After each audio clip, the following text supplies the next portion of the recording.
నమస్తే welcome to Maneru news bulletin లో ముందుగా హెడ్లైన్స్ చూద్దాం. చిన్నారిని హత్య చేసి ఆత్మహత్య చేసుకున్న తల్లి అక్షరాభ్యాసం చేసిన 2 రోజులకే విషాదం.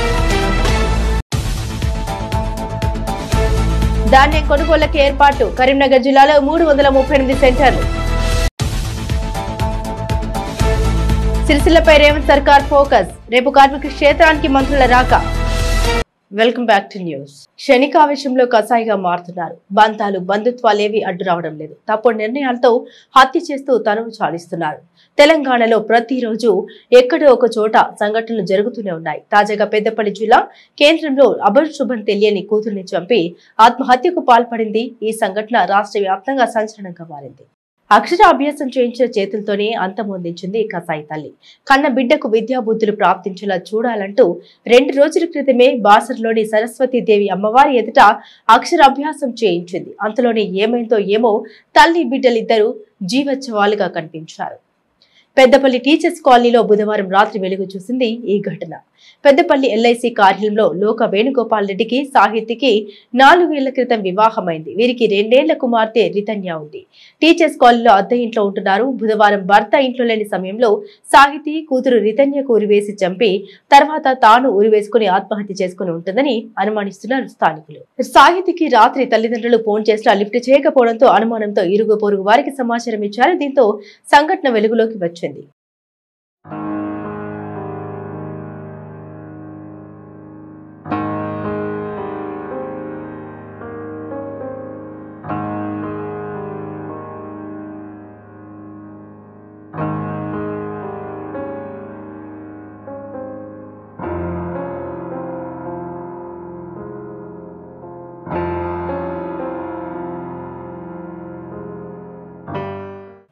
ఎంటెక్ చదివిన సాహితీ ఎక్కువగా ఆలోచిస్తూ ఉండేదని, సన్నగా ఉన్నానని వేదనతో ఉండేదని కుటుంబ సభ్యులు చెబుతున్నారు. ఆ బాధ తాలూకు క్షణికావేశంలోని సాహితీ కూతురుని చంపి తను ఆత్మహత్యకు పాల్పడి ఉంటుందని భావిస్తున్నట్లు సిఐ ప్రవీణ్ కుమార్ తెలిపారు. 2 రోజుల క్రితమే బాసర్లో చిన్నారి రితన్యతో తల్లిదండ్రులు అక్షరాలు దిద్దించారు. వచ్చే విద్యా సంవత్సరంలో కరీంనగర్లోని ఓ పాఠశాలలో నర్సరీలో చేర్పించాలని నిర్ణయించుకున్నారు.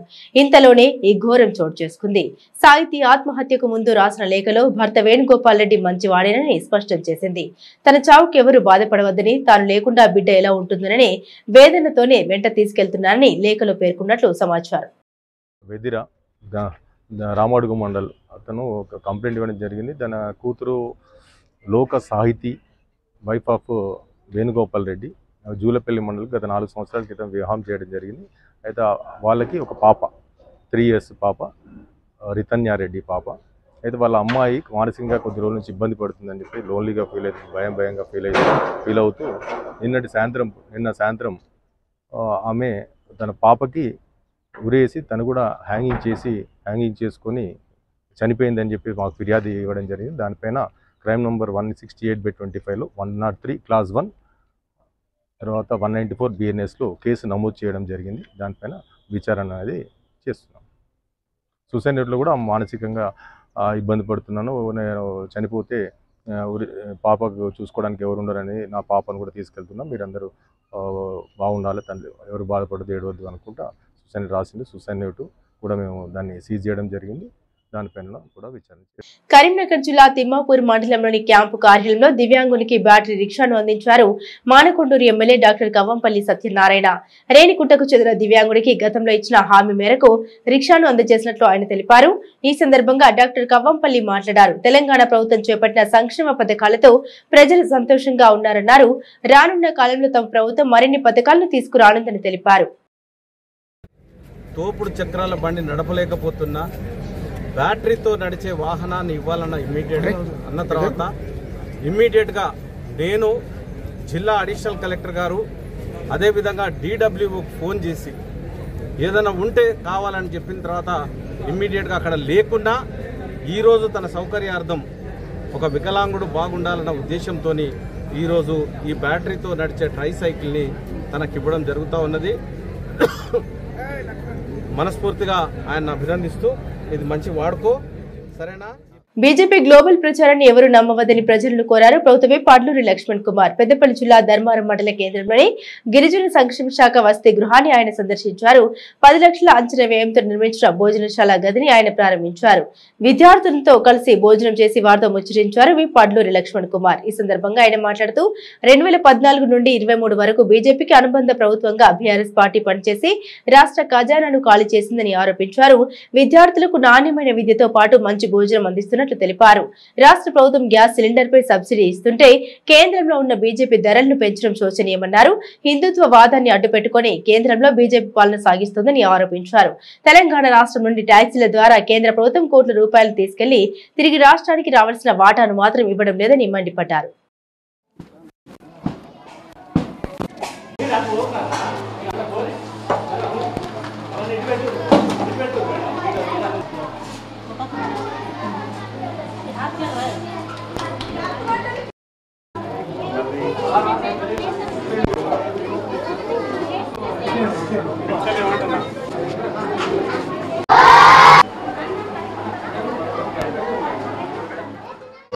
పవర్ హౌస్ సర్కిల్ తమ ఆఫీస్ కు కేటాయించాలని కరీంనగర్ ఏసీని కోరారు. Telangana state United electricity employees union జిల్లా అధ్యక్షులు నల్వల స్వామి కరీంనగర్ కోతిరాంపూర్ సిఐటిలో ఆఫీసులో ఆయన మీడియాతో మాట్లాడారు. కరీంనగర్ సర్కిల్ ఆఫీస్ ఆవరణంలో 12 డిపార్ట్మెంట్ క్వార్టర్లను కబ్జా చేసి యూనియన్ కార్యాలయాలుగా వాడుకుంటున్నారని గుర్తు చేశారు. కానీ తమ అసోసియేషన్ ఆఫీస్ కు క్వార్టర్స్ కేటాయించడం లేదని ఆందోళన వ్యక్తం చేశారు. దీనిపై గతంలో అనేక సార్లు వినతి పత్రాలు ఇచ్చినా అధికారులు స్పందించలేదన్నారు. ఇప్పటికైనా తమ వినతిపై స్పందించాలని, లేని పక్షంలో ఆందోళన చేస్తామని హెచ్చరించారు. ఈ సమావేశంలో సిఐటి జిల్లా కార్యదర్శి ఎడ్ల రమేష్, కంపెనీ ఉపాధ్యక్షులు కర్నాల అనిల్, జిల్లా అధ్యక్షులు భూక్య సంతోష్, జిల్లా కార్యదర్శి Rachakonda Srinivas, town division secretary Surabhi Srikanth, rural division secretary Thaujilal తదితరులు పాల్గొన్నారు. ముఖ్య పాత్ర పోషించే యునైటెడ్ ఎలక్ట్రిసిటీ ఎంప్లాయీస్ యూనియన్గా మేము డిమాండ్ చేస్తూ ఉన్నాం. ఇప్పటికైనా కూడా కరీంనగర్ సర్కిల్ ఆఫీస్ ఆవరణలో మాకు యూనియన్ ఆఫీస్ కేటాయించాలని కోరుతా ఉన్నాం. ఇప్పుడున్న పరిస్థితులలో ఇదే ఇంతకుముందు గతంలో తెలుగునాడు యూనియన్ ఆఫీస్ ఏదైతే టీఆర్వీ కేసుకు అప్పచెప్పడానికి అధికారులు దోహదపడి అధికారులు కుమ్మక్కయ్యారో ఇప్పుడు అందులో ఖాళీ చేసి ఒక ఆర్టిజన్ ఫ్యామిలీతోని ఉంటున్నాడు. ఆ ఆర్టిజన్ ఆ ట్రాన్స్కో పరిధిలో చేస్తున్నారు. ఈ ఆఫీస్ రూమ్ వచ్చేసి ఎన్పిటిసిఎల్ పరిధిలో ఉంది. ఆ ట్రాన్స్కోలో కూడా ఆయన హెచ్ఆర్ఏ కూడా తీసుకుంటా ఉన్నాడు. అంటే వీళ్ళు కిరాయికి ఇస్తున్నారా, సంఘము ఉండి సంఘానికి కేటాయించిన తర్వాత వాళ్ళు రెంట్కి ఇస్తున్నారా, లేకుంటే అధికారులు ఏమైనా డబ్బులు తీసుకుంటున్నారా అనేది అది మాకు తెలియలేని పరిస్థితి ఉంది.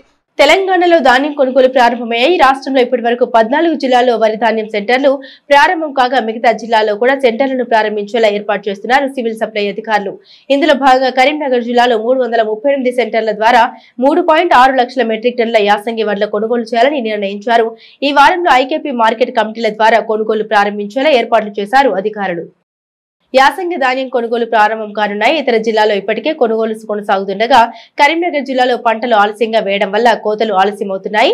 ఈ నేపథ్యంలోని సెంటర్ల ప్రారంభం కొంత ఆలస్యమవుతుంది. జిల్లాలో కొనుగోలు లక్ష్యం 3.6 లక్షల మెట్రిక్ టన్నులు కాగా 338 కేంద్రాలు ఏర్పాటు చేయాలని సివిల్ సప్లై అధికారులు నిర్ణయించారు.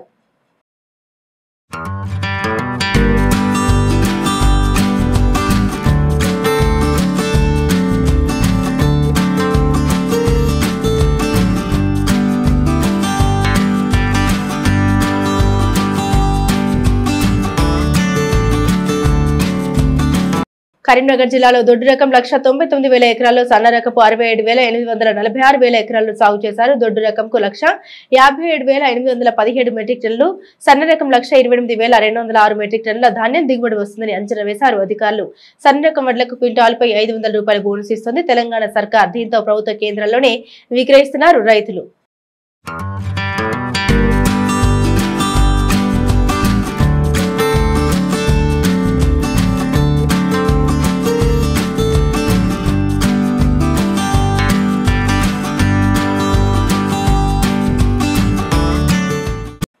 యాసంగి ధాన్యం కొనుగోలు చేయడానికి కరీంనగర్ జిల్లాలో 338 కేంద్రాలు ప్రారంభించాలని నిర్ణయించారు సివిల్ సప్లై అధికారులు. ఇందులో ఐకేపీ 48, ప్యాక్స్ 223, డీసీఎంఎస్ 4 హాక్ ఆధ్వర్యంలో సెంటర్లు ఏర్పాటు చేస్తున్నారు. ఆయా కేంద్రాల్లో ధాన్యం కొనుగోలుకు కావాల్సిన ఏర్పాట్లు చేసేందుకు ఆయా శాఖల మధ్య సమన్వయంతో చేస్తారు. అయితే వడగండ్ల వర్షం వల్ల ఇప్పటికీ అక్కడక్కడ పంటలు దెబ్బతిన్నాయి. కోతలు ప్రారంభమై సెంటర్లకు తీసుకొచ్చాక వానలు నష్టపరిచే అవకాశాలు ఉన్నాయి. దీంతో అప్రమత్తంగా ఉండాలని రైతులకు అధికారులు సూచిస్తున్నారు. మొన్నటి వరకు ఇళ్లలోకి వచ్చి పన్నులు వసూలు చేసిన మున్సిపల్ సిబ్బంది ఇప్పుడు చెల్లించేందుకు ఆఫీసుకు వచ్చినా పన్నులు తీసుకునే దిక్కు లేకుండా పోయింది. కరీంనగర్ మున్సిపల్ కార్పొరేషన్ లో పరిస్థితి రివర్స్ ఉంది. నల్ల బిల్లు ఆస్తి పన్నులు చెల్లించేందుకు నగరపాలక సంస్థ కార్యాలయానికి వచ్చిన యజమానులు గంటల కొద్దీ పడిగాపులు కాస్తున్నారు. బిల్లులు తీసుకునే సిబ్బంది లేక పోవడంతో వృద్ధులు, మహిళలు తీవ్ర ఇబ్బందులు పడుతున్నారు. గురువారం ఉదయం అసహనంతో ఆందోళనకు దిగారు. అదనపు సిబ్బందిని ఏర్పాటు చేసి ఇబ్బందులు పడకుండా చూడాలని మున్సిపల్ కమిషనర్ కోరుతున్నారు నగర ప్రజలు.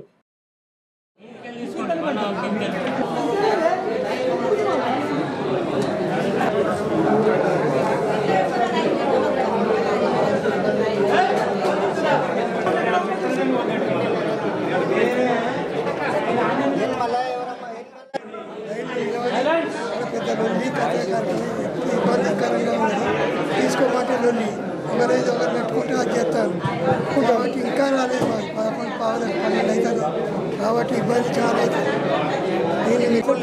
నీళ్ళు కారుతున్నాయి కానీ నీళ్ళ సౌకర్యం లేదు. చాలా ఏ సౌకర్యం లేదు. కూర్చుంటానికి కూడా లేదు. నిలబడి కారు ఫ్రాక్చర్ ఎక్స్పర్కి వచ్చినాము 9:30కి వచ్చినాము 11 గంటలకు వచ్చారు.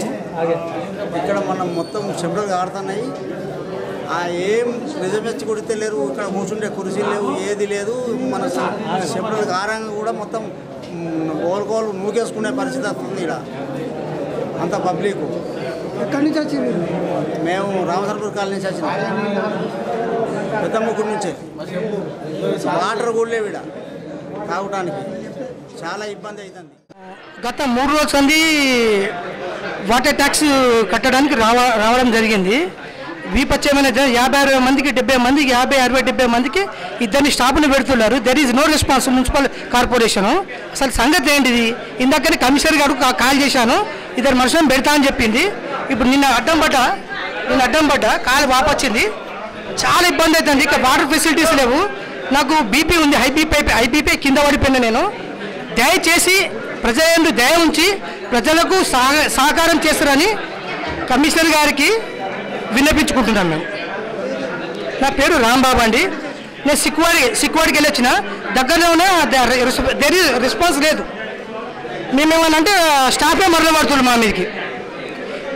ఎంత కింద పెట్టిన బుక్ మీదైతుంది, మీద పెట్టిన బుక్ కింద అవుతుంది. నెల 16 హైదరాబాద్ ప్రెస్ క్లబ్ లో తెలంగాణ విద్యార్థి ఉద్యమకారుల సమ్మేళనం నిర్వహిస్తున్నట్టు తెలిపారు. విద్యార్థి ఉద్యమకారుల వేదిక రాష్ట్ర చైర్మన్ కంచర్ల బద్రి నగరంలోని శాతవాహన యూనివర్సిటీలో ప్రొఫెసర్ సూర్యపల్లి సుజాతతో కలిసి పోస్టర్ ఆవిష్కరించారు. ఈ సందర్భంగా కంచర్ల బద్రి, సూర్యపల్లి సుజాత మాట్లాడారు. తెలంగాణ రాష్ట్ర సాధనలో ఉద్యమకారులు కీలక భూమిక పోషించారని, అలాంటి ఉద్యమకారులు నేడు నిరాధరణకు గురయ్యారని తెలిపారు. ఉద్యమకారుల సంక్షేమం కోసం సంక్షేమ బోర్డు ఏర్పాటు చేయాలని డిమాండ్ చేశారు. తెలంగాణ ఏర్పడిన తర్వాత తొలి ప్రభుత్వం ఉద్యమకారుల్ని విస్మరించిందని, ప్రస్తుతం ప్రభుత్వ ఉద్యమకారులకు సముచిత స్థానం కల్పిస్తామని, ఉద్యమకారులకు 250 గజాల ఫ్లాట్లు ఇస్తామని హామీ ఇచ్చారని గుర్తు చేశారు. ఈ కార్యక్రమంలో తెలంగాణ ఉద్యమకారుల జేఏసీ రాష్ట్ర కోఆర్డినేటర్ మార్వాడి సుదర్శన్, రాష్ట్ర ప్రధాన కార్యదర్శి డోలకి యాదగిరి, ప్రతినిధులు రంజిత్ పుట్ట, తెలంగాణ జర్నలిస్ట్ ఫ్రంట్ నాయకులు కె రాజేంద్ర ప్రసాద్, కళాకారులు గంగిరాజు పాల్గొన్నారు. జరిగేటువంటి తెలంగాణ విద్యార్థి ఉద్యమకారుల సమ్మేళనాన్ని విజయవంతం చేయాల్సిందిగా వివిధ యూనివర్సిటీలలో మరి పోస్టర్ ఆవిష్కరణ చేయడం జరుగుతూ ఉంది. ఏదైతే దశాబ్ద క్రితం తెలంగాణ కోసం నెత్తుటేరులు పారించి తమ త్యాగాలతో విద్యార్థులు, మేధావులు, రచయితలు, కవులు, కళాకారులు, ప్రజలు అందరూ కూడా కొట్లాడి సాధించినటువంటి తెలంగాణలో ఇవాళ ఏం జరుగుతుందో మీ అందరికీ తెలుసు. మిత్రులారా, తెలంగాణ సాధించుకొని దశాబ్ద కాలం గడిచిపోయినా ఏదైతే తెలంగాణ కోసం కొట్లాడిరో ఆ ఉద్యమకారుల యొక్క ఆకాంక్షలు ఇప్పటికీ నెరవేరలేదు. ఉద్యమ ఆకాంక్షలతో పాటు తెలంగాణ ఉద్యమకారుల ఆకాంక్షలు నెరవేర్చే విధంగా ఈ ఒక కార్యాచరణ ఉండబోతుంది. కనుక నేడు విద్యాలయాల్లో ఉన్న విద్యార్థులు అనేక రకాల సమస్యలతోటి పోరాడుతున్నారు. అయినా కూడా తెలంగాణ వచ్చి ఇన్ని సంవత్సరాలైనా ఈ ఉద్యమకారులకి ఒరిగింది ఏమీ లేదని బాధపడుతున్న తరుణంలో ఇలాంటి ఒక ఉద్యమ జేఏసీ ఏర్పడింది. వాళ్ళ డిమాండ్స్ ఏవైతే ఉన్నాయో అది భూమి కావచ్చు, సబ్సిడీ కావచ్చు, ఉపాధి కావచ్చు, ఇవన్నీ కూడా వెంటనే నెరవేర్చాలని చెప్పి అన్ని యూనివర్సిటీల విద్యార్థులు న్యాయమైన డిమాండ్లు కోరుతున్నారు. దానికి మేము సంపూర్ణ మద్దతుని ఇస్తున్నాము. ఎందుకనంటే ఈరోజు తెలంగాణ రాష్ట్రం ఒక కళగా ఉన్న తెలంగాణ రాష్ట్రం నిజంగా ఏర్పడి మన కళ్ళ ముందు ఉన్నది. కాబట్టి ఇది ఏమైనా ఫలితాలు అనుభవించదలుచుకుంటే అది ఖచ్చితంగా మొదటి 1200 అమరుల త్యాగాల సాక్షిగా సాధించిన ఉద్యమంలో ప్రధాన కీలక పాత్ర వహించింది విద్యార్థుల బతుకులు మారతాయని అనుకున్నారు. మరి ఎన్నో చదువులు, డిగ్రీలు, పీజీలు అధ్యయనం చేసినప్పటికీ కూడా ఉద్యోగాలు లేవు కనుక ఉద్యోగాలు లేని తెలంగాణను ఇలా 10 సంవత్సరాల దగులుబాజీ పాలన కొనసాగించింది. ఇప్పటికైనా కానీ విద్యార్థుల ఆకాంక్షను పూర్తి చేసేటట్టుగా, విద్యార్థులు ఏదైతే ఉన్నతమైన చదువులు చదువుకున్నారో వారికి ఉద్యోగాలు వచ్చేటట్టుగా, మరియు వారు త్యాగాలు చేసిన ఆ త్యాగాల మేరకు ఈ తెలంగాణ అన్నది పరిపాలన కొనసాగాలని ఆ ఆలోచనతోటే ఈ భారీ బహిరంగ సభ. ఈ సభను విజయవంతం చేసేదానికి విద్యార్థులు మేము సైతం అన్నట్టుగా నడుము కట్టుకొని ఉస్మానియా యూనివర్సిటీకి తరలి రావాలని పేరున, సోమాజిగూడకు తరలి రావాలని పేరున కోరుకుంటున్నాం. సిరిసిల్లపై ఫోకస్ పెట్టింది తెలంగాణ సర్కార్. పవర్లూమ్ కార్మికుల సంక్షేమానికి దీర్ఘ ప్రయోజనాల కోసం కార్యాచరణ చేపట్టింది. గ్రూప్ సభ్యులకు చీరల ఆర్డర్ ఇచ్చిన ప్రభుత్వం విద్యుత్ రాయితీని మరింత విస్తరించింది. 50% విద్యుత్ రాయితీతో ఆసాములకు మేలు జరిగే అవకాశం ఉంది. దీంతో పాటు అప్రిల్ పార్కును కూడా విస్తరించేందుకు నిర్ణయించింది. ఇందులో భాగంగా శుక్రవారం ఇన్ఛార్జి మంత్రి ఉత్తమ్ కుమార్ రెడ్డితో పాటుగా ఇతర మంత్రులు సిరిసిల్లకు రానున్నారు. పవర్లూమ్ కార్మికుల సంక్షేమానికి చర్యలు చేపట్టింది రేవంత్ సర్కార్. ఇందులో భాగంగా పవర్లూమ్ పరిశ్రమకు 10 నుండి 25 హెచ్పీలకు 50% రాయితీని వర్తింపజేస్తుంది. ఈ రాయితీతో కరీంనగర్ ఉమ్మడి జిల్లాలో సుమారు 28,000 కుటుంబాలకు లబ్ధి చేకూరనుంది. వీటిపై 4,000 మంది ఆసాములు, 10,000 మంది కార్మికులతో పాటు ఇతర అనుబంధ రంగాల వారికి మేలు జరగనుంది. వస్త్ర పరిశ్రమలోని అధునాతన యంత్రాలు వాడుకునే కార్మికులకు కరెంటు ఛార్జీల భారం తగ్గుతుంది. ఫలితంగా వారి వస్త్రోత్పత్తుల సామర్థ్యం పెంచుకునేందుకు ఉపయోగపడుతుంది.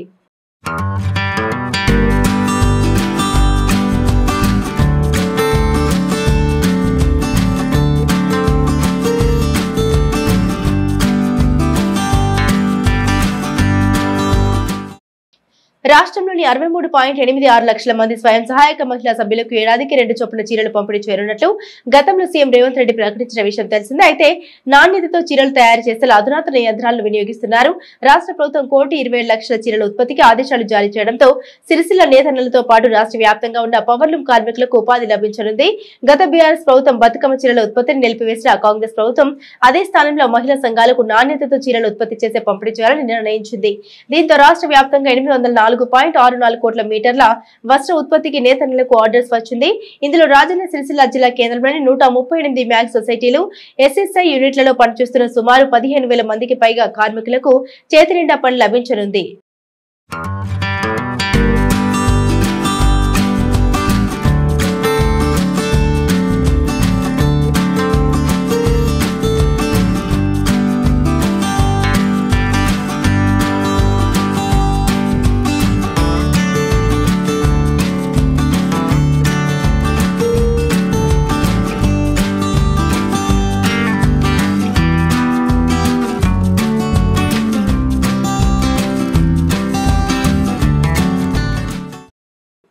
కేటీఆర్ కు కంచుకోట అయిన సిరిసిల్లలో కార్మికుల సంక్షేమం కోసం చర్యలు చేపట్టడం ప్రత్యేకత సంతరించుకుంది.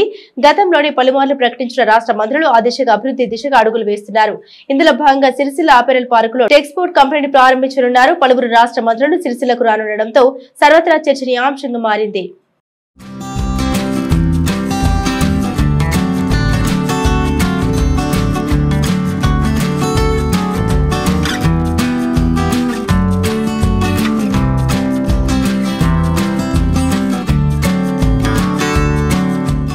పెంచిన వంట గ్యాస్ ధరలు తగ్గించాలని కేంద్ర ప్రభుత్వాన్ని డిమాండ్ చేస్తూ కరీంనగర్ జిల్లా మానకొండూరు మండల కేంద్రంలో సిలిండర్లతో నిరసన చేపట్టారు. ఈ సందర్భంగా ఆ పార్టీ జిల్లా కమిటీ సభ్యులు సుంకరి సంపత్ మాట్లాడారు. పెంచిన వంట గ్యాస్ ధరలు తగ్గించకుంటే కేంద్రంలో బీజేపీ ప్రభుత్వాన్ని గద్దెదించడం ఖాయమని హెచ్చరించారు.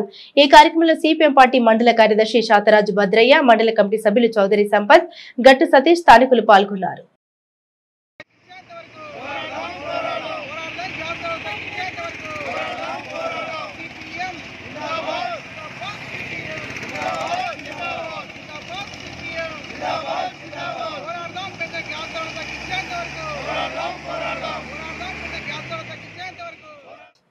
బులెటిన్ ముగించే ముందు హెడ్లైన్స్ మరోసారి. చిన్నారిని హత్య చేసి ఆత్మహత్య చేసుకున్న తల్లి, అక్షరాభ్యాసం చేసిన 2 రోజులకే విషాదం.